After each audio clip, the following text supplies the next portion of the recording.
Make up for my late wife and son by making you happy. I almost blurted out, "Huh? Whose wife and son is he talking about?" As I listened more closely, Ted said something even more shocking. Since I've lost everything, you're the only one I have left. Marry me. I can't believe Ted is acting like my son and I are dead. To lie like that, and even propose to a young woman. Of course, I can't just stay quiet. When I looked at John, he nodded back at me. Then, we stood up and walked toward Ted. "Hello, we're the supposedly dead family." We've come back from the other side just for you, Dad. Ted's eyes widened in shock as we appeared. That's when John and I started our payback against Ted. "My name is Karen. I've been married for 24 years, and I'm a 48-year-old housewife. I grew up as an only child in a household with both parents being high school teachers. When I was little, my grandmother took care of me, but after she passed away during my middle school years, I spent a lot of time alone. Since my dad was the baseball coach and my mom was the volleyball coach, they were often not home during long vacations like summer break. Seeing my friends' families, where mothers were either housewives or part-timers and home in the evenings, made me feel envious. That's why I decided that when I got married and had kids, I would not work and stay home to take care of my family. I was originally shy and never had a boyfriend until I graduated from college. Perhaps out of concern for me, my mom introduced me to a young male colleague soon after I graduated. His name was Ted. He was tall and handsome. According to my mom, he was sociable and well-liked by his students. He seemed too good for someone quiet and plain like me. However, because he respected my mom as a senior teacher, he genuinely faced me. A year after we met, I married Ted. I told Ted that, having felt lonely as a child, I wanted to stay home and take care of my family after getting married. He agreed, saying that since both of his parents worked, he had felt the same way and wanted me to stay at home. Ted shared my values. I believed that with him, I could build a happy family, or so I thought. Ted, with his sociable personality, valued his relationships with colleagues and former students. While that was good, it meant he often neglected family matters. We barely conversed, and when he did talk to me, it was usually to ask me to do something. Karen, you became a housewife to take care of the household. So I'm grateful I can rely on you for anything. Ted always flattered me like that, and left everything to me, even things he could do himself. But hearing that made me feel needed, and I couldn't help but take it positively. In such situations, one might say, "I'm not your housemaid," in anger. Furthermore, ever since we got married, Ted was never home on weekend nights. He always went out drinking with colleagues or former students who had become working adults. I had heard from my parents that many teachers used to drink to relieve stress. However, my parents were different. My mom didn't drink, and my dad rarely went out drinking to be considerate of her. So, seeing Ted's lifestyle, I realized that some teachers really did enjoy going out drinking. Still, as long as it didn't affect our living expenses, I didn't say anything at first. But as Ted didn't reduce his drinking outings, even after our child was born, my frustration grew. Ted, I understand that socializing is important, but can't you turn down invitations sometimes? Having endured it without saying anything, I couldn't help but ask. Ted replied with a slightly perplexed expression. Oh, why are you asking that now? You've never said anything before. Well, I know teachers have a lot of social obligations, but I want you to value the time at home for John's sake too. I said it for the sake of my son, John, but Ted furrowed his brows, seemingly annoyed.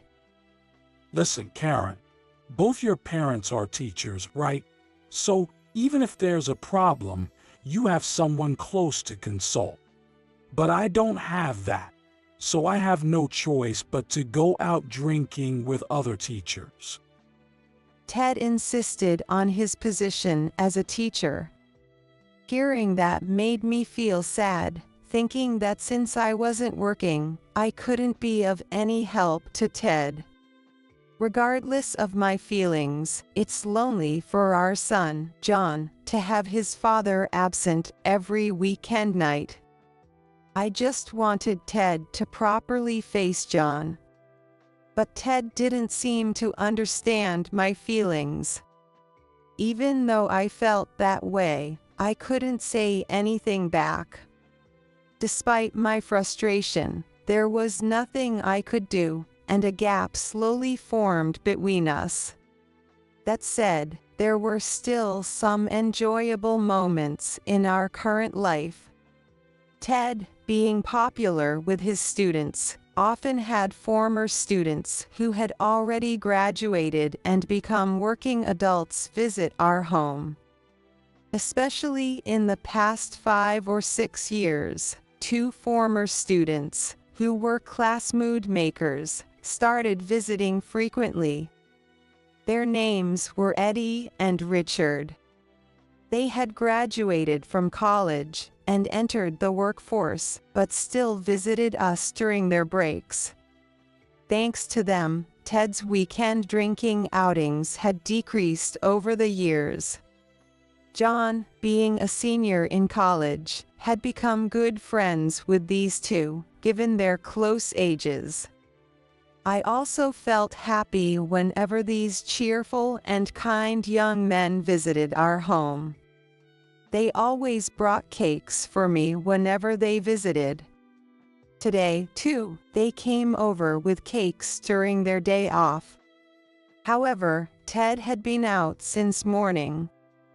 Eddie, Richard, I'm sorry. My husband left last night and hasn't come back yet.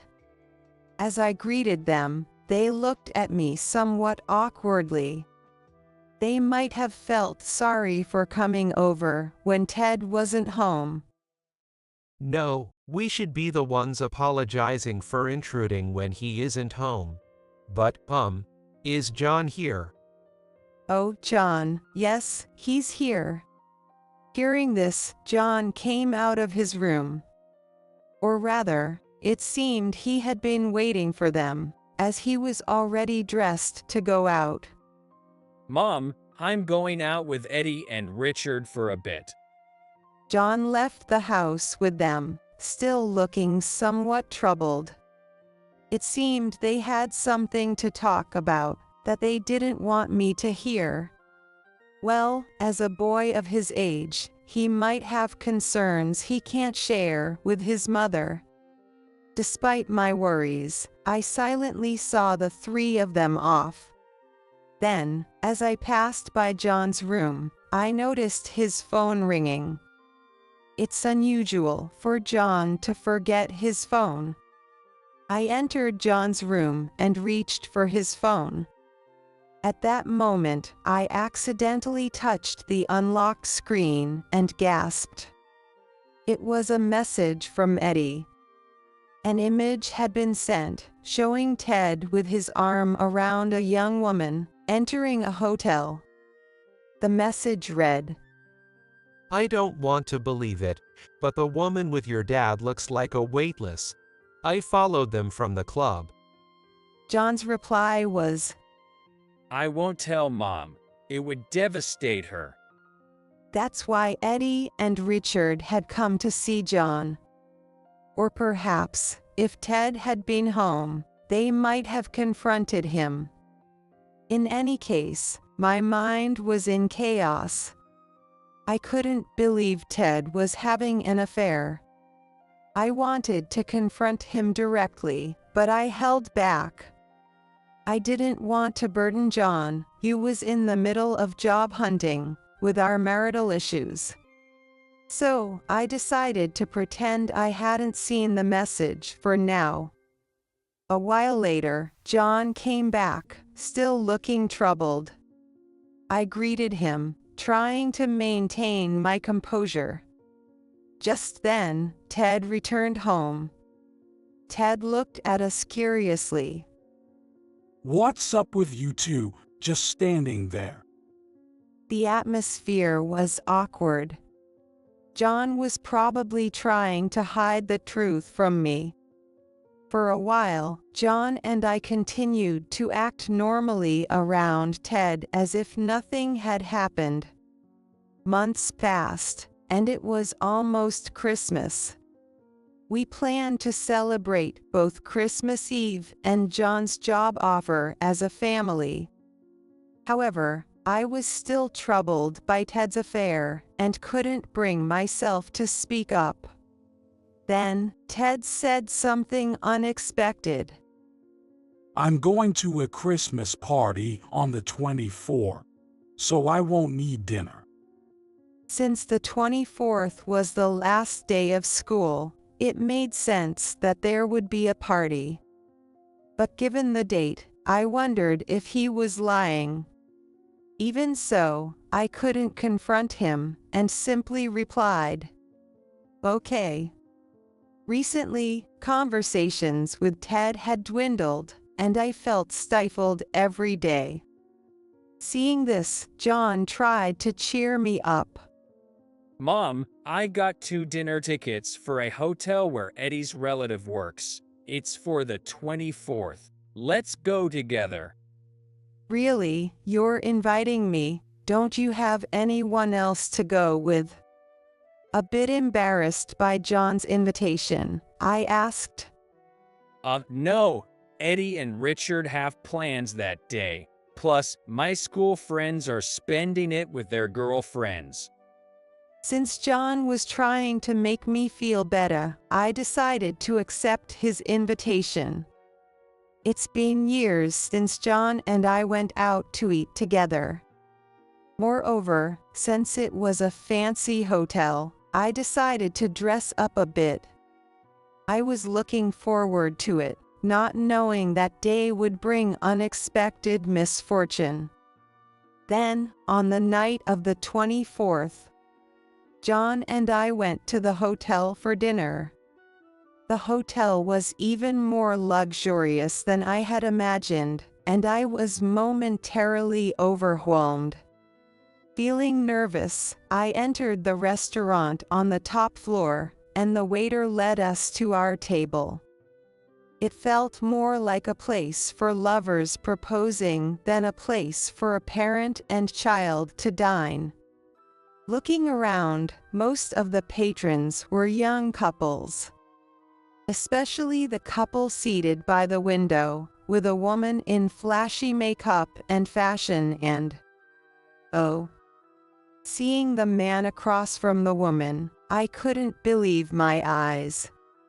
I hadn't noticed at first since his back was to me, but it was Ted. Ted was dressed in a formal suit I'd never seen before.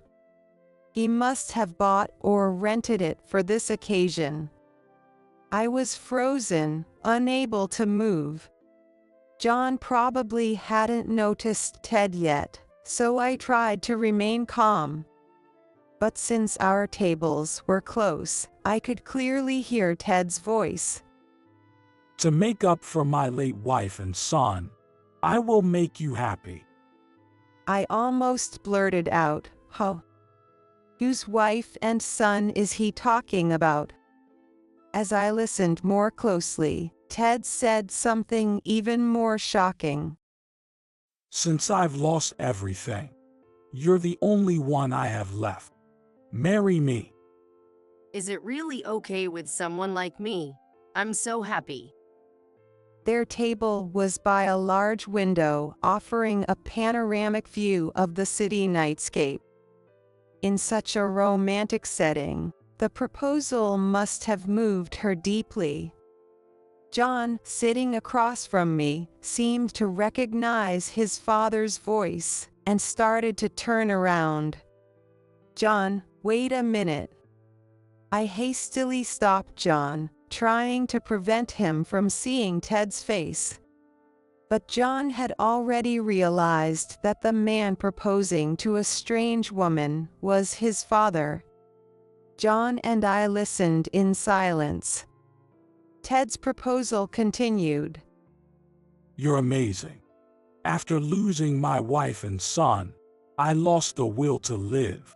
But thanks to you, my future looks bright. Really? You need me that much? Of course. Meeting you makes me want to thank my deceased family.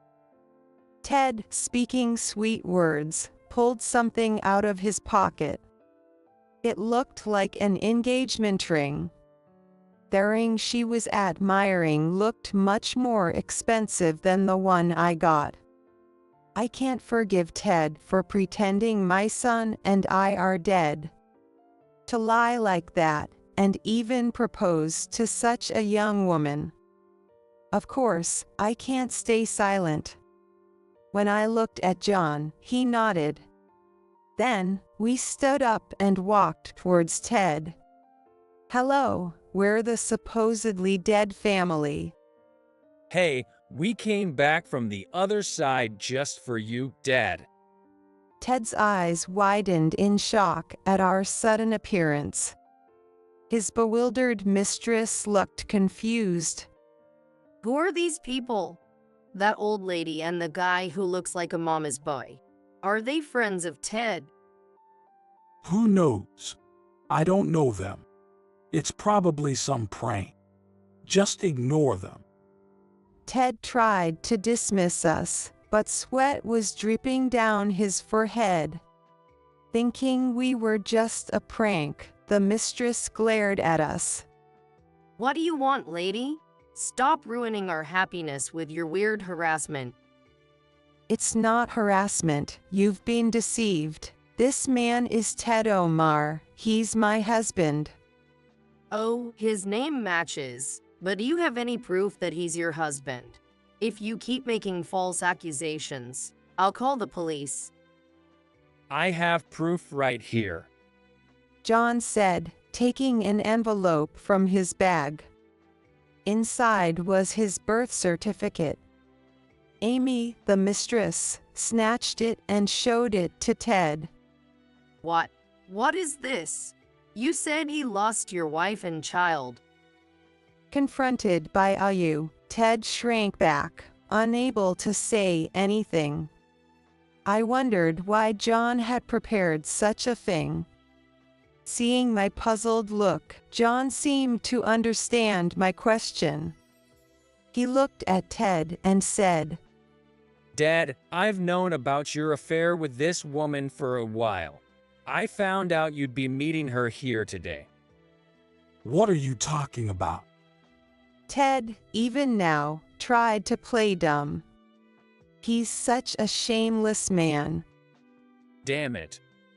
John snorted at those words. You can't deny it any longer, Dad. I recorded your proposal on my phone. What are you talking about? You don't even have your phone on you. The lawyer over there is holding it for me. When John pointed to the other table, I saw a man in his 50s sitting with Richard. Moreover, Eddie emerged from the back of the restaurant. It seemed they had planned this confrontation to expose Ted's affair. I was surprised that John had orchestrated everything. The man sitting with Richard approached us and bowed slightly. Hello, I'm Richard's father. Mr. Omar has always been helpful to my son. Oh, you're Richard's father. It's been a while. No, this is our first meeting. My wife has handled everything regarding our son's school, to my shame. By the way, are you here with your family for dinner? Ted seemed puzzled about why Richard and his father were at such a place. Then Richard spoke up from beside his father. Mr. Omar, actually, I asked my dad to look into something. He's a lawyer, and when I told him about the situation, he investigated you. He found out you'd be here today with your mistress. Ted showed a look of shock upon hearing that Richard's father was a lawyer and had investigated him.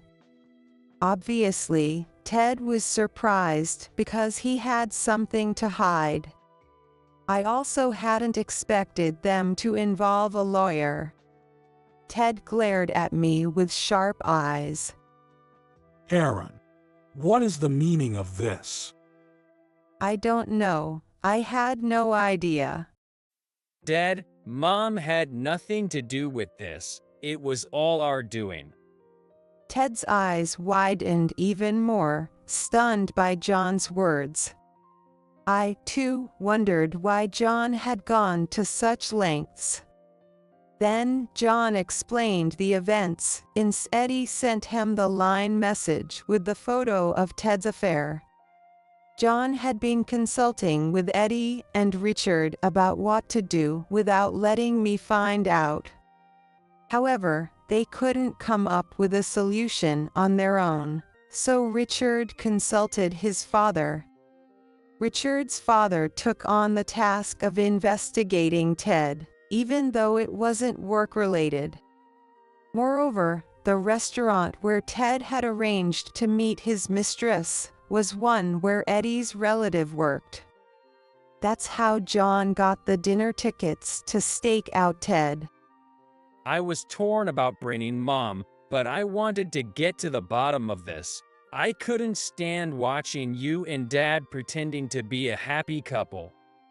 So that's why John invited me here. I had always thought of John as a child. I was surprised to see how much he cared about his parents, and how much he had matured. As I was lost in these thoughts, Richard suddenly made a surprising statement to Ted.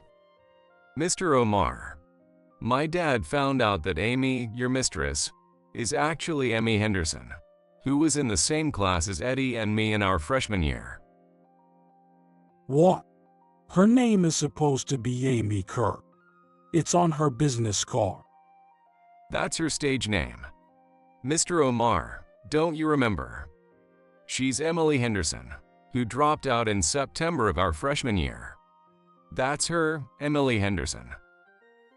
Confronted by Richard, Ted stared intently at Amy's face. Amy, are you really that Henderson? What are you talking about? Who's Henderson?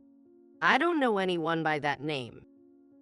Amy denied it desperately, but she clearly looked flustered. Seeing her reaction, Richard showed a picture on his phone and said, My friend happened to go to the same middle school as Yamaguchi and showed me their yearbook. I took a photo of Emily Henderson from it. Look, the large mole under her left eye, just like yours. Richard pointed at Amy's face. Amy instinctively covered the area under her eye with her hand, but it was too late. Giving up, Amy smirked and said, Fine, you got me. Yes, I'm Emily Henderson, who was in Mr. Omar's class in freshman year. I couldn't stay in school because of him.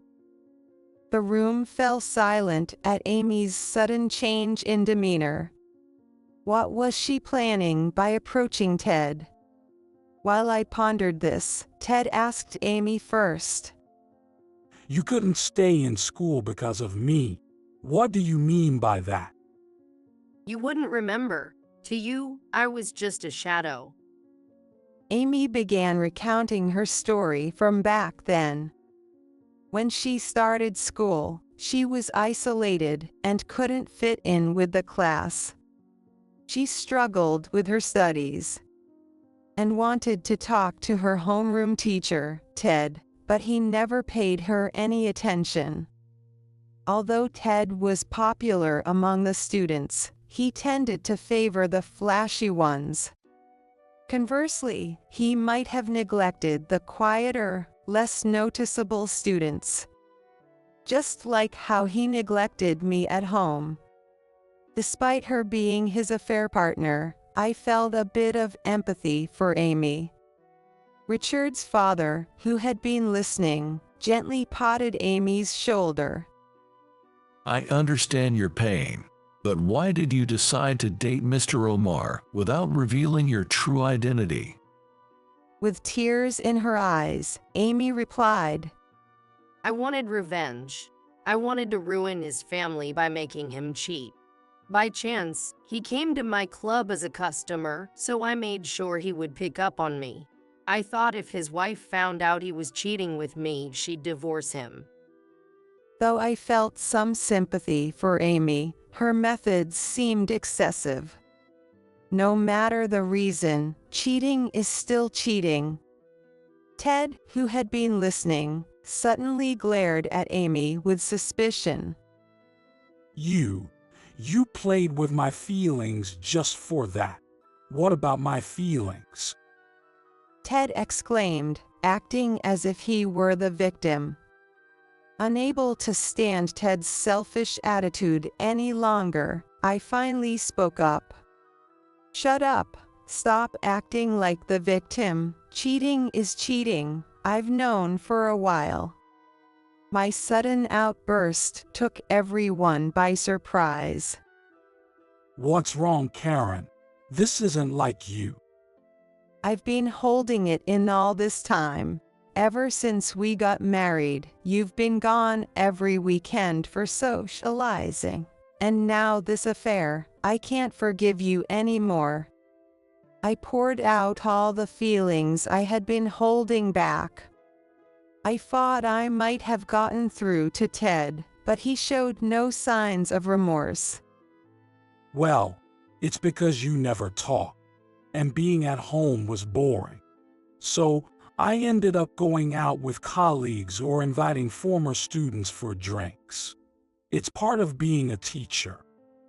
Just because you're a teacher doesn't mean you can neglect your family. Both my parents were high school teachers, and they valued their family. What you're saying is just an excuse. Well, if you were also a teacher, it might have been different.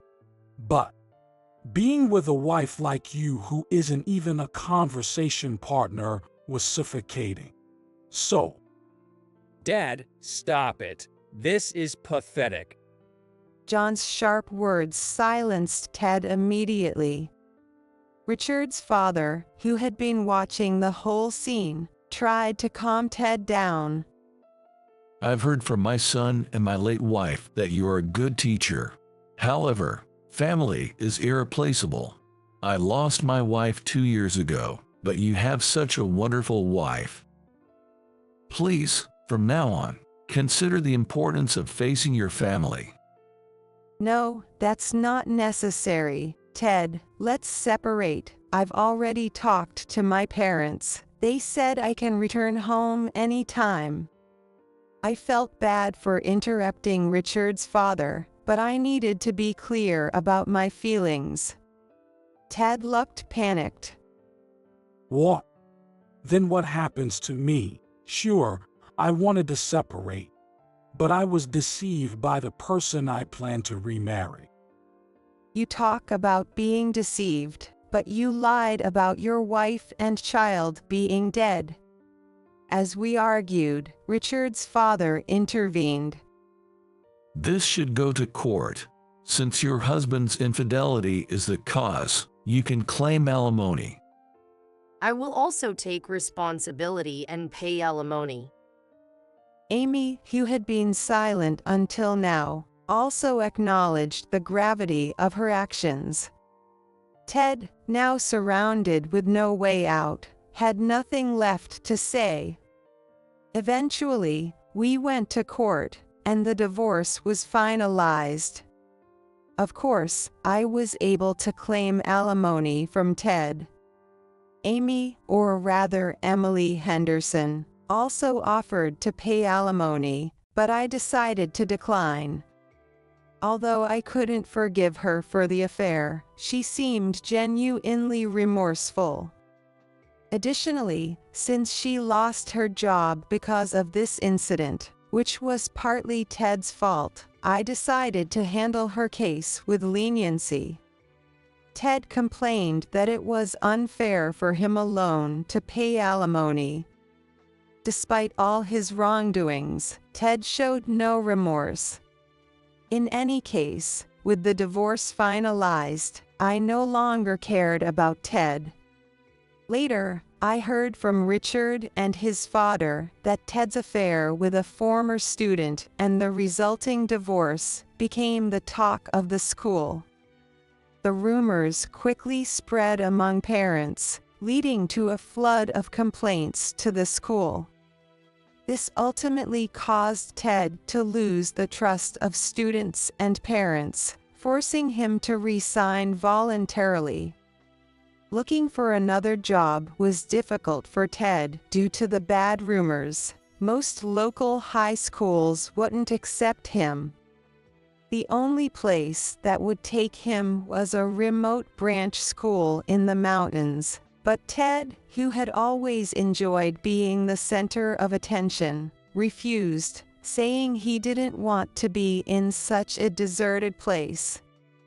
Unable to find a new job and falling behind on his rent, the landlord eventually told Ted to leave. Ted, with nowhere else to go, tried to move in with Eddie, who lived alone. Mr. Omar, please don't ruin the image I had of you as a respected teacher. You're really uncool right now. With those words, Ted was quickly turned away. Now, no one knows where Ted has gone. After the divorce, I returned to my parents' house.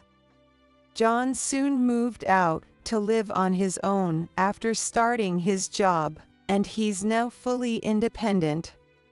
My parents were a bit sad that John didn't stay with them. But I'll be leaving my parents' house soon as well. Since the divorce, I've grown close to Richard's father, and we're getting married. Although he's busy with his work as a lawyer, he cherishes the time we spend together. Therefore, I don't think I'll be feeling lonely anymore. John is very happy for me and has started calling Richard brother. I feel like my life so far has been filled with enduring hardships. But I'm ready to graduate from just enduring. Although I haven't worked much before, I decided to start something new and became a clerk at my new husband's office. Initially, it was challenging to get used to the job, but my husband and the staff are kind and teach me patiently. I'm very happy being with someone I love both at work and at home. Now, I find that life has become enjoyable. Yes, this is the start of a new chapter in my life.